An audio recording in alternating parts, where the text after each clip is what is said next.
Dublin regulation অনুযায়ী একজন শরণার্থী ইউরোপীয় ইউনিয়নের একাধিক দেশে আশ্রয়ের জন্য আবেদন করতে পারে না। এটি নির্ধারণ করে যে কোনো সদস্য রাষ্ট্র একজন আশ্রয় প্রার্থীর আবেদন প্রক্রিয়াকরণে দায়িত্বপ্রাপ্ত। ডাবলিন জটিলতা সৃষ্টির কয়েকটি প্রধান কারণ হল: প্রথম, প্রবেশ দেশ।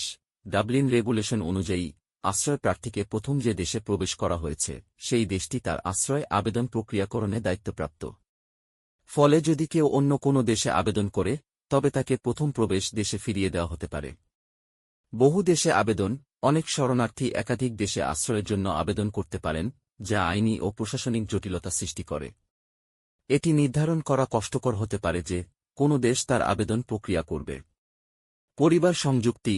অনেক ক্ষেত্রে আশ্রয় প্রার্থীদের পরিবার বিভিন্ন দেশে ছড়িয়ে থাকতে পারে। তাদের পুনর্মিলন প্রক্রিয়ায় দেশগুলির মধ্যে সহযোগিতার প্রয়োজন হয়, যা সময়সাপেক্ষ এবং জটিল। প্রমাণ ও তথ্য সংগ্রহ। অনেক ক্ষেত্রে আশ্রয় প্রার্থীদের পরিচয় ও প্রথম প্রবেশ দেশের তথ্য সংগ্রহ করতে সমস্যা হতে পারে, যা ডাবলিন প্রক্রিয়া দীর্ঘায়িত করে। এসব কারণেই আশ্রয় প্রার্থীরা ডাবলিন রেগুলেশন অনুযায়ী বিভিন্ন আইনি ও প্রশাসনিক জটিলতার সম্মুখীন হতে পারে। আশা করি আজকের ভিডিও আপনাদের জন্য উপকারী হয়েছে। যদি আপনার কোনো প্রশ্ন থাকে মন্তব্য করতে ভুলবেন না এবং আমাদের চ্যানেল ফলো বা সাবস্ক্রাইব করতে ভুলবেন না।